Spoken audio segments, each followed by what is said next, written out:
Hello बच्चों, आज का जो हमारा टॉपिक है वो है पिस्टन।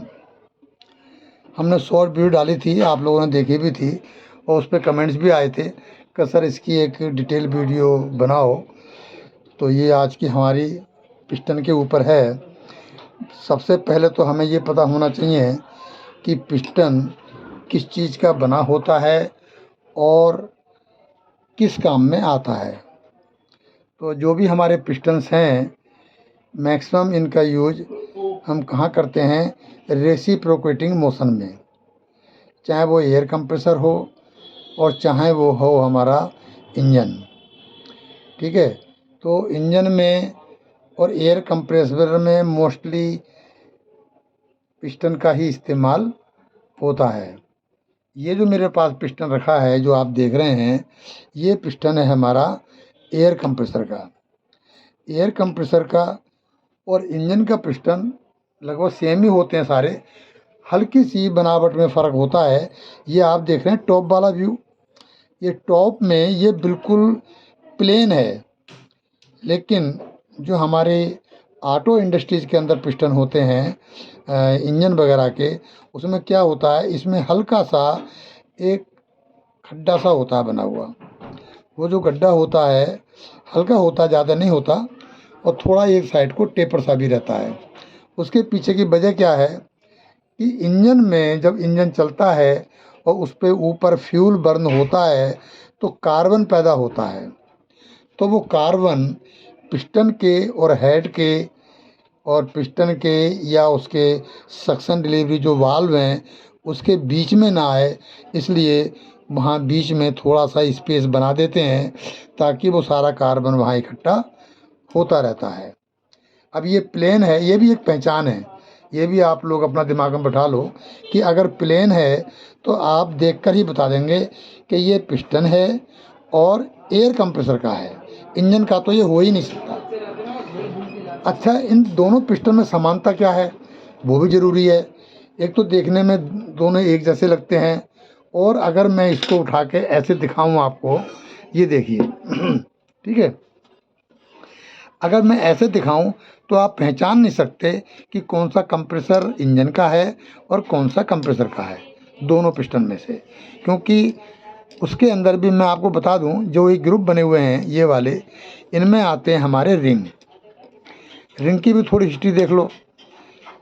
रिंग 1 2 3 4 5 5 रिंग पड़ते हैं इसके अंदर, लेकिन रिंग जो हैं वो सारे रिंग एक जैसे नहीं होते। कुछ समानताएं हैं, जैसे इंजन का पिस्टन और कंप्रेसर के पिस्टन में कुछ समानताएं हैं। जैसे ये जो है हमारा बड़ा वाला, देखो आप देख रहे होंगे, ये चौड़ाई ज़्यादा है इसकी, ये जो ग्रुप बना हुआ है, और ये चौड़ाई भी लगभग सेम है दोनों। लेकिन जो इधर वाले ग्रुप हैं ये थोड़े से पतले ग्रुप हैं। अब मैं बताऊं सीधा डायरेक्टली कि ये जो हमारा ग्रुप है इसमें पड़ता है हमारा ऑयल रिंग। ठीक है, एक इस ऑयल रिंग इसमें पड़ता है और एक ऑयल रिंग इसमें पड़ता है। ऑयल रिंग हमारा चाहे इंजन का पिस्टन हो या एयर कंप्रेसर का, दोनों में ही ऑयल रिंग ज़रूरी है। ऑयल रिंग के बाद में फिर ज़रूरत आती है, एक यहाँ रिंग पड़ता है, उसे बोलते हैं हम लोग स्क्रैपर रिंग। जैसा नाम है वैसा ही उसका काम है। ये क्या करता है, ऑयल रिंग इंजन के क्रैंक केस से ऑयल इसमें भर जाता है दोनों रिंगों में, और पूरे पिस्टन को ऊपर तक लुब्रिकेंट उसमें फैला देता है। जब ये ऊपर जाता है तो तेल सिलेंडर की चारों तरफ बॉडी में ये लगाता हुआ ऊपर हेड में पहुंच जाता है, और जब वापस आता है तो ये जो रंग है अपना ये वाला, इसे कहते हैं हम स्क्रैपर रिंग। ये स्क्रैपर रिंग उस आयल को पोंछ करके, स्क्रैप करके, है ना, वो सारा की सारा वापस उसमें क्रैंक केस में डाल देता है। इस तरीके से हमारा आयल वेस्ट नहीं होता और लुब्रिकेशन भी प्रॉपर मिल जाता है। ठीक है, तो ये हो गया हमारा ऑयल रिंग और ये हो गया हमारा scraper ring. Oil ring oil को क्रैंक केस से उठा करके सिलेंडर की बॉल पे चारों तरफ फैला देता है और स्क्रैपर रिंग उस आयल को स्क्रैप करके पोंछ करके नीचे क्रैंक केस में डाल देता है। अब हमारे बचे ये दो ग्रुप, ये जो दो ग्रुप हैं इन्हें हम कहते हैं पिस्टन रिंग या कंप्रेसर रिंग।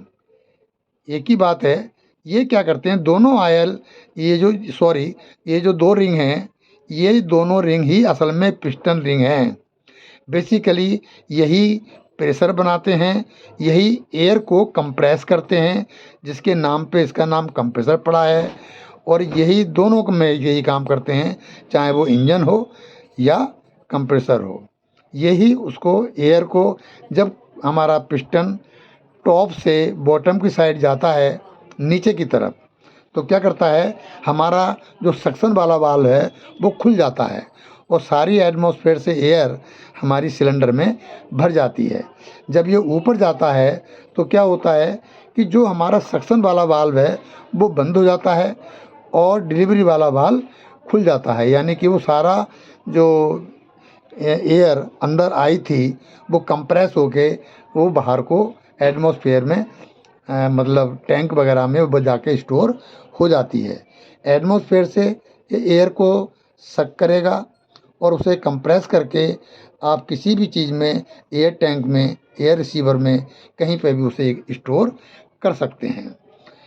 लेकिन ये जो है हमारा एयर एटमॉस्फेयर से लेता है और कंप्रेस करता है, लेकिन इंजन का जो फंक्शन है वो थोड़ा डिफरेंट है। इंजन में जो हमारे वाल्व ऑपरेट होते हैं वो ऑटोमेटिकली वाल्व ऑपरेट तो होते हैं, लेकिन उसमें टाइमिंग चेन या कैम के थ्रू वो वाल्व खुलते और बंद होते रहते हैं।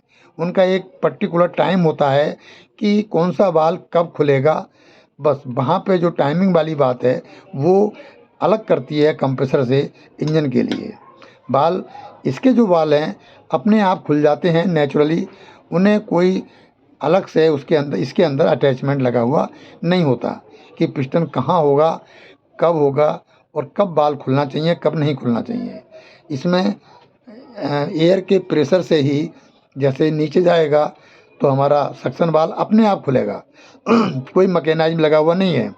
और जब वो ऊपर जाता है तो एयर कंप्रेस होती है और कंप्रेस होने के बाद में एयर के प्रेशर से ही वो वाल्व, एग्जॉस्ट वाला या डिलीवरी वाल्व, हम वाल्व कई नामों जानते हैं, तो वो खुल जाता है और अंदर की एयर सारी बाहर पहुंच जाती है टैंक वगैरह में। ठीक है बच्चों, तो एयर कंप्रेसर। और ये अब हम बात करते हैं इसकी किस चीज़ का बना होता है। देखिए, देखने में तो लग रहा होगा आपको कि भैया एल्युमिनियम का है, लेकिन प्योर एल्युमिनियम नहीं होती। हम इसे कह सकते हैं एलॉय एल्युमिनियम। एलॉय एल्युमिनियम का मतलब कोई भी एलॉय मटेरियल है तो उसमें वो देखने में जो लगता है वो नहीं होता, उसके अंदर कुछ और मेटल भी मिले होते हैं। जैसे इसके अंदर कार्बन और जिंक जो इसकी हार्डनेस बढ़ाते हैं और इसका जो मेल्टिंग पॉइंट है वो भी बताते हैं, क्योंकि मेल्टिंग पॉइंट अगर नहीं बढ़ेगा तो जब एयर कंप्रेस होती है, इंजन हो या कंप्रेसर, दोनों में टेम्परेचर बहुत ज़्यादा हाई हो जाता है और यार कि अगर ये मेल्ट हो गया तो सारा गेम ख़राब। इसलिए ये कोई नॉर्मल एल्युमिनियम नहीं है, ये एलॉय एल्युमिनियम है। ठीक है, जिसको स्पेशल इसका मिश्रण करके बनाया जाता है ना, डिज़ाइन किया जाता है ताकि ये हाई टेम्परेचर ले सके। ठीक है, तो और मैं इसके बता दूं, ये जो आपको दिखाई दे रहे हैं यहाँ पे, ये जो भी दिखाई दे रहे हैं होल, आप देख रहे होंगे चारों तरफ, और इसमें भी होल हैं।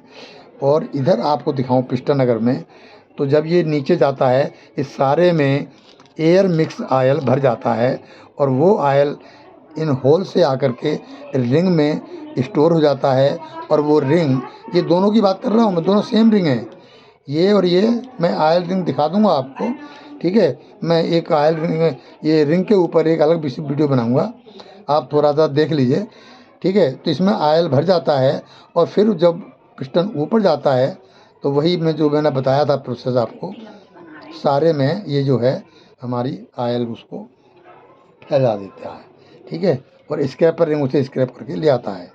अब मैं बताऊं आपको ये क्या है हमारी, ये है हमारी गजन पिन।